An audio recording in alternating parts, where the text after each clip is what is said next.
Hello everybody, Rust Belt Perspective here. Please like and subscribe. Today is March 13th, 2023, and today we're going to be taking a look at Joe Biden's net approval rating compared to his six predecessors and all of their re-election bids. So coming into today, Joe Biden has as of March 10th, has a disapproval rating of 7.4 points. And also his predecessors, Ronald Reagan, George H.W. Bush, Bill Clinton, George W. Bush, Barack Obama, and Donald Trump, they all did run for re-election. So we're going to kind of be comparing Joe Biden's net approval rating to these six and seeing how the country shifted with and against these presidents based on their approval rating. So we'll start out with Ronald Reagan. He was first elected in 1980, was popular for most of his first term, and in 1984 went for re-election, so it was around day 1380, 1390, somewhere in there. Reagan was approved of by like 25, 30 points or so. And guess what? If you look from 1980 to 1984, the country very much shifted with President Reagan. You saw a little bit of blue in the northwest areas, but for the most part, this is a red map. And guess what? In 1984, Ronald Reagan won re-election in a landslide. He only lost one state, and that was Walter Mondale's home state. Very narrowly lost it. So yeah, Reagan, he was very much approved, and at this time, and he won re-election, no problem. Took the country with him. They all shifted with him. Then you look at Reagan's successor, George H.W. Bush. Was first elected in 1988 following Reagan's presidency and ran for re-election in 1992. For his first 3 years, he was approved of, but he took a massive dip during his fourth year when he had re-election. You look at around this time, Bush was disapproved of big time by like 23 points almost. And let's see what happened. The whole country moved together from 1988 to 1992. They moved against President Bush. And you can see almost nothing but blue on this map. And guess what? Bush lost. So you've seen from 80 to 84 and 88 to 92 that the country moves together, no matter which direction it might be. You had a popular Reagan and an unpopular Bush. And then now you get into a Democratic President Bill Clinton, who did defeat Bush in 1992. He was pretty popular heading into his re-election bid, approved by about like 16, 20 points or so. So the country liked him coming into from 1992 to 1996, and then you look from 92 to 96. The country, more than not, they did shift with Clinton. Sure, it's more lighter shades of blue, and you do definitely see some red across the map, but in the more densely populated areas up in the north and in the Rust Belt, my favorite region, it was mostly blue. You also had some in the south with Florida, Louisiana, even Arizona and Washington shifting blue. And Bill Clinton in 1996, he did win re-election. Relatively comfortably with 379 points, or electoral votes to 159 electoral votes. So, another thing I forgot to note when looking at these three presidents, how Biden was popular compared to them. Reagan's unpopularity point was actually even worse than where Biden's at now, but Reagan rebounded quickly, and there's no signs of Biden being able to rebound at the rate that Reagan was able to. Biden at this point was way less popular than George Bush, but Bush did take a big dip, so it would not be surprising if Bush is able to cross above Bush here. But at the end of the day, Bush was disapproved of, and the country shifted against him. Here, Biden was slightly less unpopular than Clinton already was. Clinton managed to rebound. Question is, can Biden do the same thing? So now we get into the case of George W. Bush. From 2000, when he was first elected, to 2004, the country, they mostly did shift with him. Now, granted, you see mostly light shades of red throughout the country here, and you even see blue a lot in the northwest, but for the most part, the country did shift with Bush. I guess you could say 418 electoral votes worth of states did shift with him, so they were pretty well unified behind Bush, and Bush was very much popular throughout most of his first term, but as re-election time came, it was very close, and he was very narrowly approved of. You look at talking like less than 4 points. Like you say 0.9, you could say 3.5. He was approved of, but it was not by very much. And the country, most of the country did shift with President Bush. Now you get into the case of Obama.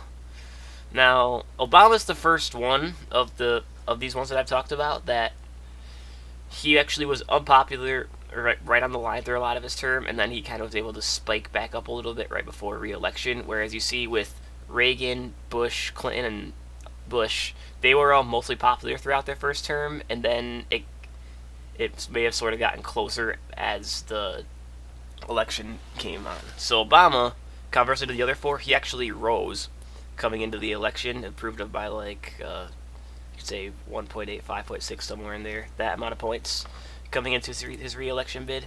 And despite how much he was approved by, the country shifted red against President Obama. But Obama, though, in 2012, did still win re-election, albeit it being by a smaller margin than last time. He barely held on to Florida, and you saw North Carolina and Indiana flip for Mitt Romney. But overall, this country shifted red against Obama despite his unpopularity. See, what that kind of goes to show is that people don't just remember the current, they remember the past. They remember that Obama was unpopular throughout a lot of his first term, whereas with Reagan and Clinton and Bush, they were popular for most of their first terms, and that was something that was able to help them. Bush Sr., though, he was very much unpopular, and people did not forget about that in the present moment. So then, we get into the case of Donald Trump. Trump, he was disapproved of for almost his entire first term. And around election time, he was disapproved of by like 7, 8 points. It was not looking good for Trump, and guess what? The country, they shifted against Donald Trump. You have a blue map here. You have tiny patches of tilt red here. Florida was like the only state that truly did shift red with Trump, because even Utah, like, a lot of that has to do with the fact that Evan McMullen, he was not in the race when he was in 2016. But anyway, what you see here, the country moved together. Trump was unpopular, and guess what? Trump lost. Joe Biden defeated him 306 to 232, flipping the Rust Belt and Georgia and Arizona.